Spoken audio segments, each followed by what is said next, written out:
Shalom सर्वांना. परमेश्वर खूप चांगला आहे. मागील एका व्हिडिओमध्ये मी पश्चातापाविषयी आणि देवाकडे वळण्याविषयी पाहिलं आणि मला तुम्हाला सांगायचं आहे आणि उत्तेजन द्यायचं आहे की पश्चाताप जो आहे तो फार महत्त्वाचा आहे. तो आमच्या जीवनाला एक वेगळी दिशा देणार आहे. बघा, जग आणि जगाचा जर विचार आम्ही केला तर जगामध्ये आम्हाला बघायला मिळतं की जग आमचा स्वीकार करत नाही.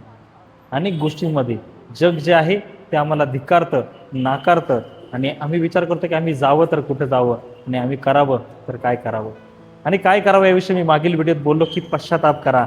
आणि पश्चातापाचीच एक बाजू ही आहे, ती म्हणजे परमेश्वराकडे येणं आणि परमेश्वराला सांगणं की देवा मी इथं चुकलोय, मी चुकले. आणि मला तुम्हाला सांगू द्या की जगामध्ये दुसरं कोणीच नाही की जो आमचा कुठल्याही परिस्थिती स्वीकार करेल. तुम्ही कुठलंही पाप केलेलं असू द्या, कुठली चूक केली असू द्या, तुम्हाला सुधारण्याची संधी देणारा परमेश्वर आहे.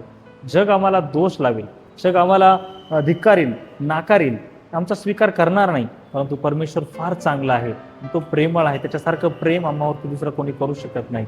म्हणून त्याच्याकडे आम्ही जर वळालो तर तो आमचा स्वीकार करतो. आणि म्हणून योहानाच्या पहिल्या पत्रामध्ये पहिल्या अध्यायात 9 वचनात म्हटलेलं आहे की जर आम्ही आमची पापे पदरी घेतली आणि आम्ही कबूल केली तर देवबाप आमचा स्वीकार करेल आणि आम्हाला आमच्या सर्व अनितीपासून, पापापासून तो शुद्ध करेल, वाचविल. आणि पापापासून वाचलो, शुद्ध झालो, नीतिमत्वाच्या जीवनात आम्ही आलो म्हणजे आमच्या समस्या आमच्या जीवनातून जाणारच आहे. आणि हे परमेश्वराचं अभिवचन आहे. हे केवळ मी बोलतो असं नव्हे, तर परमेश्वराने दिलेलं वचन आहे. देवाच्या लोकांना या वचनावरती विश्वास ठेवून ख्रिस्तामध्ये वाढा. परमेश्वर तुम्हा सोबत आहे. प्रभू तुम्हाला या वचनाद्वारे आशीर्वादित करो. तो तुमचा स्वीकार करत आहे, तो तुमची वाट पाहत आहे, त्याच्याकडे वळा. शालोम.